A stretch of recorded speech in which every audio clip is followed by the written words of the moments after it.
everyone, so today I'm going to be talking about the process of getting my car and what you would possibly have to do in order to get a vehicle that you can drive for yourself as well.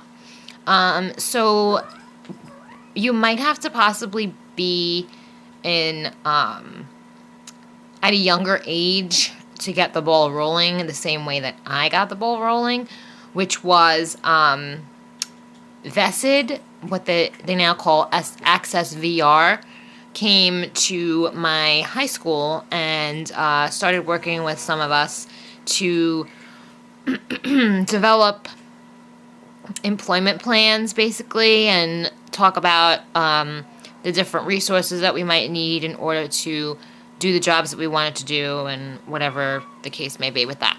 So, when Access came to my school, we had a conversation about what I wanted to do and, things like that. And they kept in contact with me. I kept in contact with them. And I started learning a little bit about the DSI driving system by doing some research. So I did some research on, different systems of people in wheelchairs and whatnot. And I found the DSI system. And once I found that system, I was able to,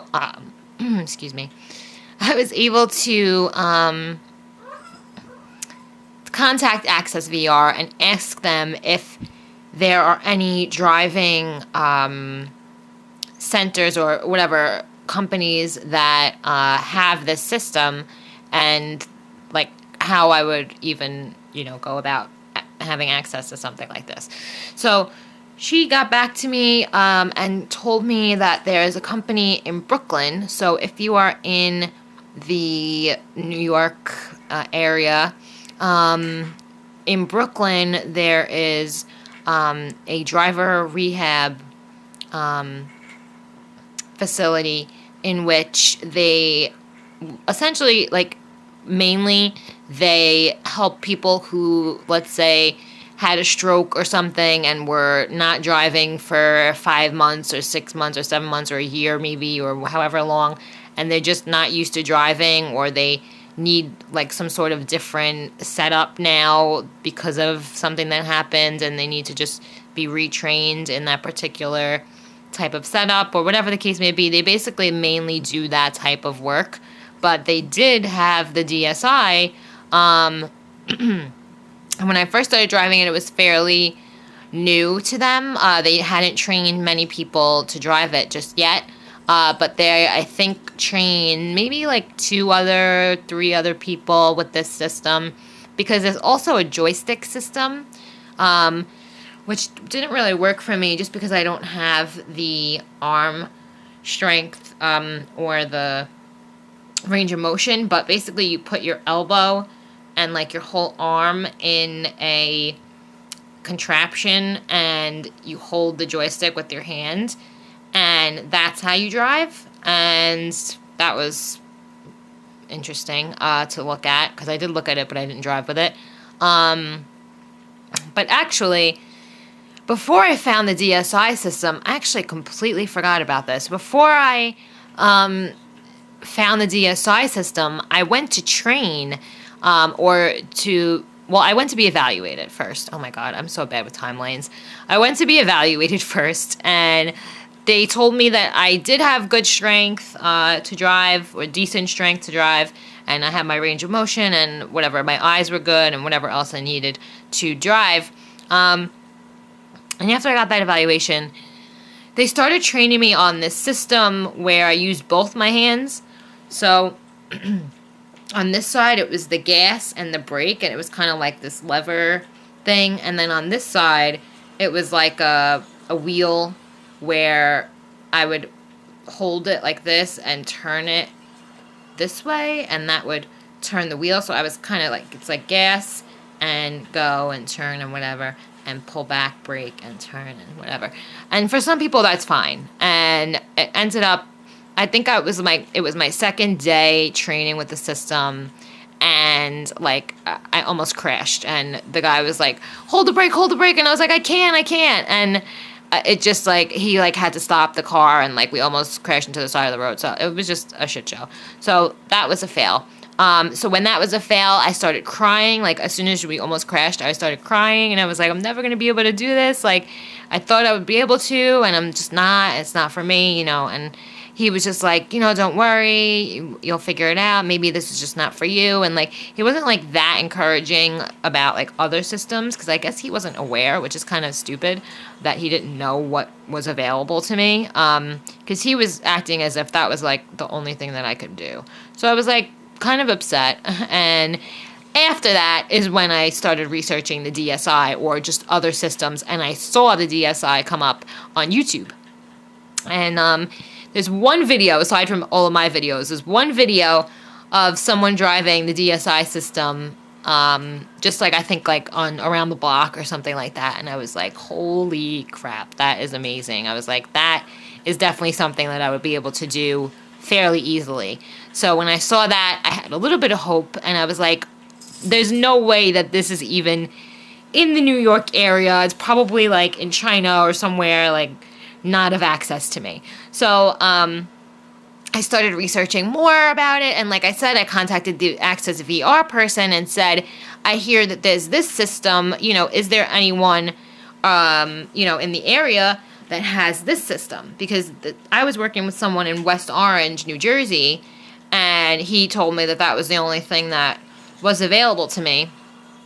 And then she had brought up the people in Brooklyn. So that's the rehab center, the rehabilitation, not center, driving rehabilitation place. So,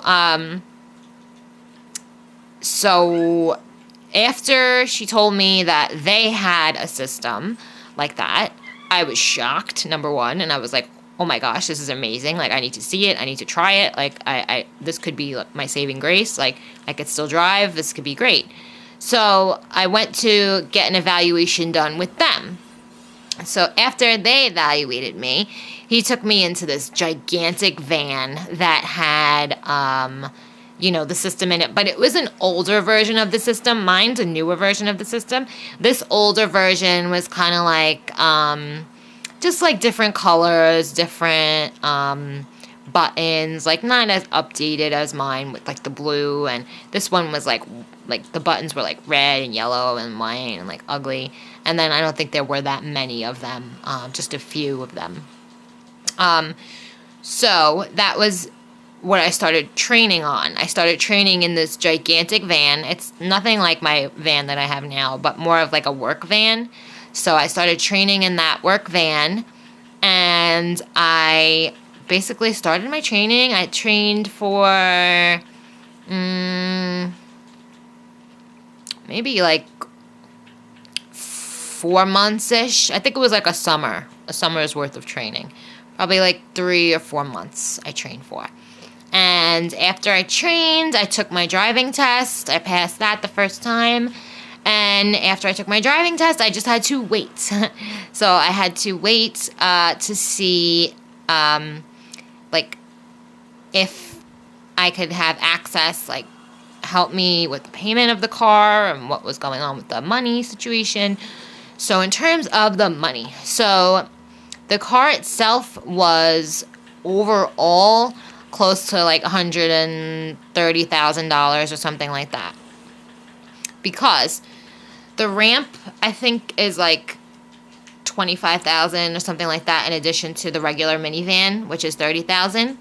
And then I think the DSI was whatever sum is left after that. So what I was able to do with Access, and that's why Access is a really important part of this whole process, because they do pay for majority of the system. Well, not majority of the system, the whole system, which is literally like amazing. So all that my dad had to help me pay was the car itself. So that was like $30,000. So he took out a loan. I pay my car insurance. It's $300 a month. It's, you know, it's a lot for a car, but because of the system and because of the value of the car, obviously the insurance is going to spike up a little bit. So I pay the insurance on my car. My dad pays the car payment. And like I said, we only had to pay $30,000. So we had to pay just for the car itself. And then access, or what is it called? Vested back in the day, or if your place still calls it vested, they paid for the ramp and for the DSI system. So, and the way that you justify it is because I use the vehicle to get back and forth to work. So that's what vested was all about. It was all about getting me to work. So at the time, my job was a substitute teacher. So as you know, with Accessoride, you need to call a day in advance. So I couldn't call Accessoride to take me to work every morning when they're calling me to work at, like, let's say 6 in the morning and saying, okay, come in for 7:45, 8 o'clock. That just doesn't work. So with that particular job, I definitely needed a vehicle to get back and forth to work if I wanted to do that position, which I didn't really have any other work at the time aside from tutoring. So, yeah, so that's how you justify the payment. So, after that, I just had to wait. After me and my dad went to the dealership, paid for the car, and not paid for the car, but basically like organized a payment plan for the car, whatever. And then they had to put the system in. Actually, the car had to be shipped to California to put the system in, because the man who created the system, I believe his name is Rudy. I don't know his last name, but I believe his name is Rudy. The man who created the system lives in California and works on the system and everything that goes along with it in California. So they had to ship the car to California, and then they had to ship it back to me. So that was a long time. I waited, I think, about a year for my car to be completely finished, and when it was in front of my house, I was just like taken back, like, this is actually here, it's happening, and I was able to start my journey of being able to drive. So that is basically what I did to get my car and to start driving. So maybe my story can help you at least get started with your process, whatever process that may be, as it might be different from my process.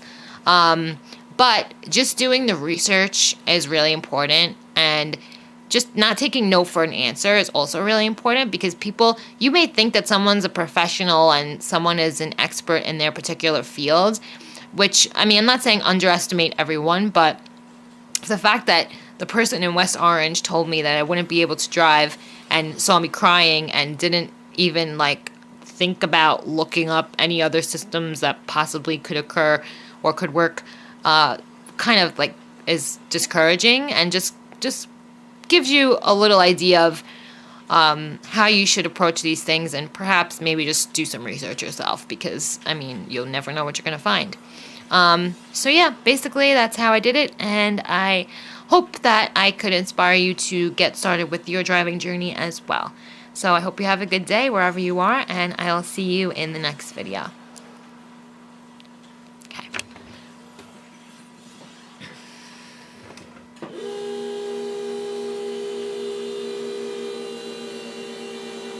Now let's go smoke.